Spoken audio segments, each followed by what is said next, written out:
Tonight on To The Point, a multi-billion-dollar project facing a financial cliff. The growing response tonight to the warning California's high-speed rail project could run out of money by the end of next year.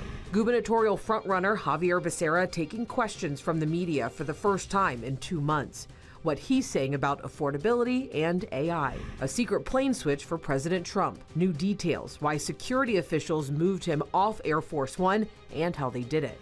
I'm not making any wine this year. And the wine industry at a crossroads, forcing local wineries to make some tough decisions. California's controversial high-speed rail project is facing yet another funding challenge. Good evening. As always, thank you so much for joining us on To The Point. I'm Alex Bell. A new report is raising questions on how the state will secure more money as a shortened version of the project is now expected to run out of funding by December 2027. ABC 10's Jeannie Nguyen breaks down a new report and the response from both sides of the aisle. It's no secret Republicans have labeled this project a major failure, and now a new report from the Office of Inspector General is adding fuel to that fire. Even so, Democratic leaders remain optimistic about the project's future. I'm not surprised that it looks like we're going to run out of money by the end of 2027. They don't have a reliable funding source. And we keep putting more and more billions of dollars into a project that I believe everybody in this building knows will never be built as proposed to the people of California. Republican Senator Tony Strickland says one of the most alarming points made in this 43-page report is that the High-Speed Rail Authority will run out of cash by December 2027. As vice chair of the Senate Transportation Committee, Strickland believes there is a better way to use the money. I have a bill that would suspend the gas tax or lower gas prices by $1.80 a gallon, $1,100 per family, at a time when we have affordability crisis in California. Or we could shift a lot of that funds for this one project, and we have shovel-ready projects across the state of California that would be better for the people of California than continue to waste billions of dollars. The report also highlights the authority's reduced version of the Merced to Bakersfield corridor, which would save a little more than $1 billion. But the Inspector General's office says that doesn't make the project more cost-effective. The plan shortens the route by 9 miles, moves the Merced station away from downtown, and would initially end at a temporary station north of Bakersfield. Work is being pushed to a later date. The authority's reduced scope plan is estimated at about $35.7 billion, and the Inspector General warns that price could be even higher. For context, voters approved the San Francisco to Los Angeles system in 2008 with an estimated cost of $33 billion. Republican candidate for governor Steve Hilton spoke outside the Capitol Tuesday about cutting the project and instead reduce taxes.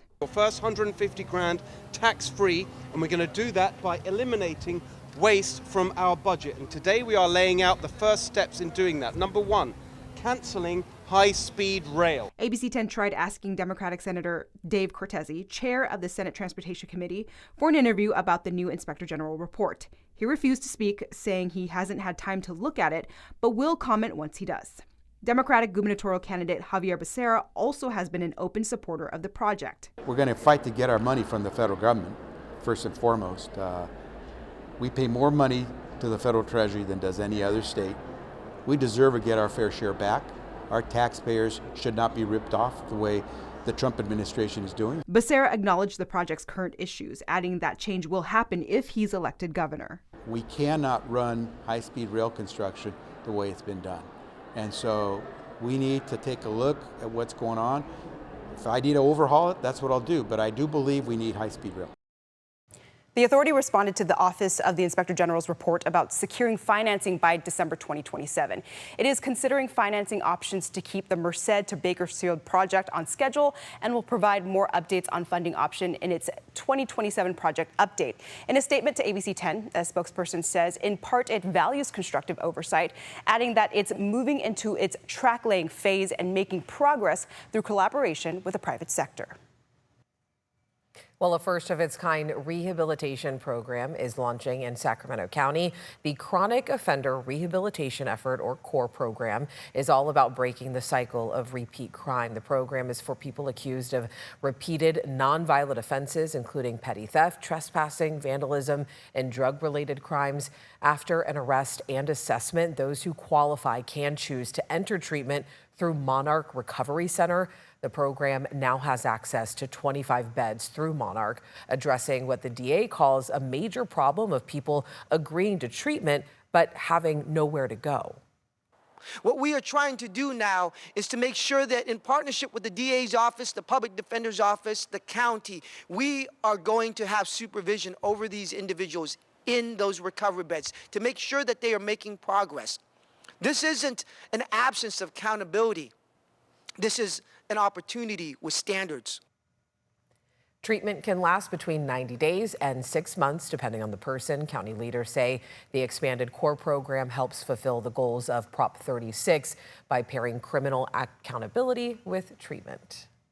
And we are getting a closer look at Democrat Javier Becerra's plans for California if he's elected governor in November. Housing and affordability are at the very top of his list. ABC 10 political reporter Jenny Ha has more on what he's proposing. In his first media availability since June 9th, Javier Becerra touched on some of his plans for the Golden State. One of his biggest priorities seems to be affordability. His biggest proposal, Power Hour, a way to give Californians, depending on income and household size, up to 2 hours of free electricity midday daily. How do I pay for that? Well, it just so happens that today we produce so much solar energy, electricity, that oftentimes in the afternoon, we can't make use of all of it. The Becerra campaign says a family of 4 earning less than $82,500 a year, for instance, would be eligible. On the state's climate goals, such as to phase out the sale of gas-powered cars by 2035, Becerra says California could maintain its timeline with proper investment. Can you afford to go with where I want you to go as we transition? And if they tell me, gotta slow down a little bit, I will slow down. Another point on affordability, healthcare amid cuts in federal funding. Becerra has expressed support for a fair share plan, ways in which large employers would contribute to the taxpayer-funded Medi-Cal program should their employees not be paid enough for healthcare. If you're not paying enough for your workers, then maybe that means we have to raise taxes on some of these companies. Again, bigger companies. On housing, Becerra declined to say a specific goal, noting he doesn't want to disappoint anyone. I could have said 2 million, I could have said 5 million. What I was saying is, it's gonna be something that's realistic. Whatever it will be more realistic. Becerra says if California streamlines the permitting and construction process, it can double its current building rate. And people expect to know what their leaders will do. I want to give them something real that they can grasp. So the next time I say I'm going to try to do something, they'll say Becerra can do it. At an event on Tuesday, Becerra was asked about Republican opponent Steve Hilton's key point, whether nearly 20 years of Democratic rule is to blame for the challenges California faces. I'm going to have to work with everyone, whether they've got a D or an R behind their name. So at the end of the day, stop complaining. Show us what you're going to do. And of course, the big question, what will a debate or debates between Becerra and Hilton look like? We will debate and we will get out there. Well, at least I know I'm going to get out there and talk to California voters and the people. I will go everywhere I can. Jenny Ha, ABC 10. Now, when it comes to AI, Becerra says that he wants California to keep leading the way, but also make sure that children and workers are protected. One idea he is considering, giving the public a stake in AI companies, something Newsom has also supported. All right, still a lot of news to get to, like new details on a secret security move involving President Trump and a potential threat from Iran. And a local winery is now closing its doors after nearly 2 decades, a sign of the growing struggles facing California's wine industry. And tomorrow is going to be the day that we are most concerned about dry lightning in the Central Sierra. I'm going to look at Futurecast after the break. We have another fire that's burning in Nevada County near Yuba Ridge Drive. That fire has burned about 20 acres so far. All evacuations and warnings, they have been lifted. I do want to get out to ABC 10's Garshpal Sangha. He is live at the scene. Garshpal, I know that the fire is getting under control, but as you can see right behind you, still a lot of smoke in that area. And, you know, some homes, some cars, it looks like might have been damaged from what you've seen out there.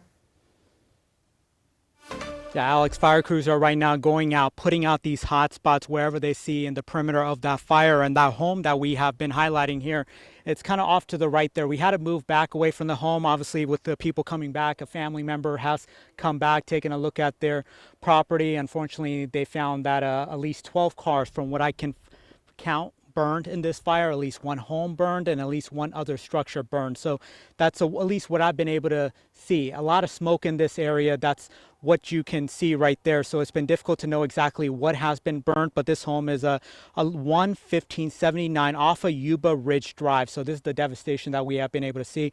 As of last update, that fire has burned about 20 acres. No a 0% contained. And so right now, obviously, crews are, as they try to get the containment number up, now they're going to have to figure out a way exactly what burned here and make sure nothing else burned in this area. So we'll send it back to you, Alex. Reporting live in Yuba County, Garchpal Sangha, ABC 10. All right, Garchpal, thank you so much. Please be safe out there. And we also are tracking another fire tonight, this one in Placer County. This is the Talbot Fire burning in the Tahoe National Forest. So far, it's burned at least 25 acres between French Meadows and the Granite Chief Wilderness. Smoke jumpers are headed into the fire right now. No word yet on containment. We are really keeping an eye on this, and we'll bring you updates as we learn more. I do want to bring in meteorologist Brendan Minchef, because you're keeping your eye on this as well, right, Brendan? Yeah, that's right. And we've been talking a lot about the dry lightning potential that is and has been present for the last day and will continue to be through tomorrow and Friday. But neither of these fires today were lightning sparked. All the storms have been east and southeast of Tahoe, mainly along 395 and then into the state of Nevada. That's where we continue to see some showers and thunderstorms right now. Alpine County has seen a few storms today, but other than that, not much in California. There are not many places in California have seen the storms. It's all, again, been mainly into the state of Nevada, popping up on the eastern slope.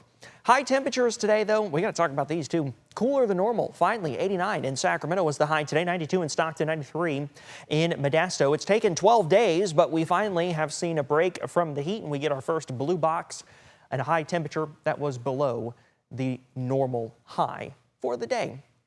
That'll continue to be the case as we go through the rest of this week into the weekend and even next week, as the weather pattern will continue to stay very favorable. We're in the mid-80s right now in the valley with a very nice onshore wind of about 15 miles per hour. A few clouds out there, but mainly sunny. 85 degrees, winds out of the southwest at 16 miles per hour right now. Temps dropping into the 70s. Then 60s, a few clouds out there through the overnight. Thursday morning starts off very seasonal. The normal low 59, and that is my forecast low for the capital city. Take a look at Northern California's forecast highs for Thursday afternoon. 84 in Sacramento, 84 in Stockton, 88 in Modesto, 85 in Angels Camp and Sonora, 78 in Placerville. Some low to mid 70s up near Tahoe.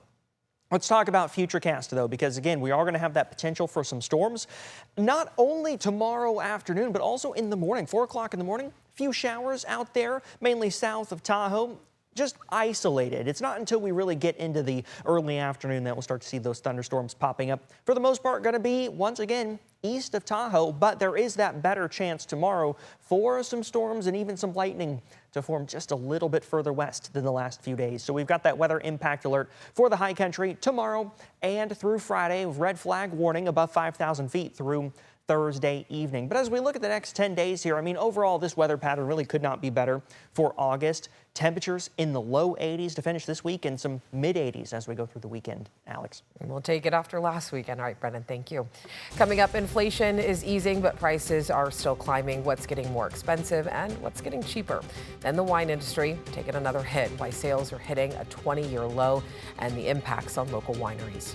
Welcome back in. A potential Iranian threat against President Donald Trump led the military and Secret Service to move the president from Air Force One to a smaller plane by using a catering truck. Trump's original plane, the Legacy Air Force One, then took him off without most passengers unaware that he was on board. Take a look at your screen right there. Officials confirmed that Secretary of State Marco Rubio and Treasury Secretary Scott Bessent were among those who remained on Air Force One. Trump later said he switched planes at the direction of security officials. A source says that Trump was joined on the smaller plane out of Turkey by several personal aides. A White House spokesman was asked about the secret of plane switch. He said because the U.S. has a lot of enemies, every tool is used to deal with those threats. And jumping into your price points tonight, if you feel like you're paying a little bit more at the grocery store, or a lot more actually, or those plane tickets, they might be a little bit more expensive, you are absolutely right. New data on the economy shows that inflation eased slightly in July from 3.5% to 3.4%, but that's still above the Federal Reserve's target rate of 2%.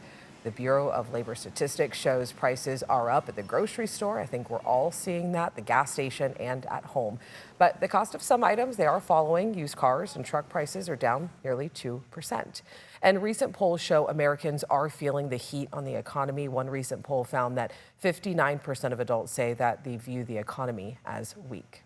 And U.S. wine sales are at their lowest level in 20 years as younger people drink less is just one of the many factors. According to Impact Data Bank, U.S. wine sales fell below 300 million cases last year, down from a peak of 344 million just 5 years ago. It's the first time sales have dropped that low in 2 decades. Experts say the shift could force the industry to rethink how it appeals to a new generation of consumers that they're dealing with. And tonight, this downturn, it really is having an effect on a San Joaquin County winery.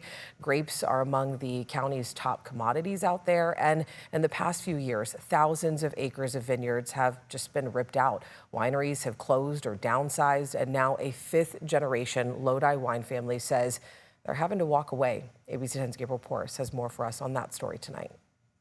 The man who owns Heritage Oak Winery tells me that at the end of the day, it's time for him to retire, but he does say it has been a difficult past few years for wine grape growers and wineries like his across the state. Across the sprawling Lodi wine country, signs of an incoming harvest. Trucks and equipment are staged, almost ready. But at Heritage Oak Winery, owner Tom Hoffman, We've sold the house, we've sold everything. is nearly done. I'm not making any wine this year. We will be closing our doors probably in December. We just wanted to get to a point where we didn't have to work so much. His family has been working on this land for 5 generations, growing grapes for other labels until starting their own brand and tasting room in 2007. Lots of little wineries were popping up all over the place, and we decided that we could give it a shot, and it worked for us. That was nearly 2 decades ago, and now People's habits are changing. While farmers here are leaving their crops on the vine, these big wineries are bringing in stuff from overseas. The whole industry is in a state of contraction. It's pulling back. Vineyards are coming out, people are putting in other crops, almonds, other things. just recently, Tom had planted a new vineyard, 14 different varieties, a chance at saving the winery. But these grapes may never make it into a bottle. We'd hoped that we could find someone who would keep the winery going, but it didn't happen. It's probably a difficult time to jump in. Oh yeah. And I don't think anybody in their right mind would want to do that. It's a sad time in a lot of ways for us, but it's something we have to go through. In Lodi, another harvest is around the corner. For Tom, a goodbye and one last season of memories. People who have gotten married here, they've come here and they've enjoyed the birds, or during COVID, they went down to the river. You can measure success in a lot of different ways, and to give people happiness and joy is probably one of the nicest ways to do it. Local industry leaders say there are things people can be doing to help support local farmers. That includes reading your wine labels carefully and only buying California and locally produced wines. In the meantime, here at Heritage Oaks, there are still at least 2 big events ahead of the big closure towards the end of the year. In San Joaquin County, Gabriel Porras, ABC 10. Well, some of you had questions about the SAVE Act. Right after the break, we're breaking down what it would and wouldn't change for registered voters. All right, before we go here, I want to thank Sharon for writing into our team here. She had a question actually about our story last night on the SAVE Act, and specifically whether it would affect those ballot drop boxes at your local library. And that is a great question, Sharon. So if the SAVE Act were passed and signed into law, if you are already registered, you're good to go. You can already still drop your ballot off at the library or another drop-off location just like you normally would. The change would really come if you need to register to vote. So maybe you changed your name or maybe you moved. In that case, you would have to provide proof of U.S. citizenship. Sharon also wanted to remind us to tell everyone that, look, if you do vote by mail, you can actually keep tabs on your ballot. The California Secretary of State has a tool that's called Where's My Ballot? And that really lets you sign up for automatic updates so you can see where your ballot is in the process. We do have that website right now at the bottom of our screen. And thank you so much, Sharon, for writing in. We really appreciate it. We love hearing from you at home. So if you do have a question about a story that we've done, make sure you send it our way. And it might be something that other viewers are wondering about too. So reach out to our team.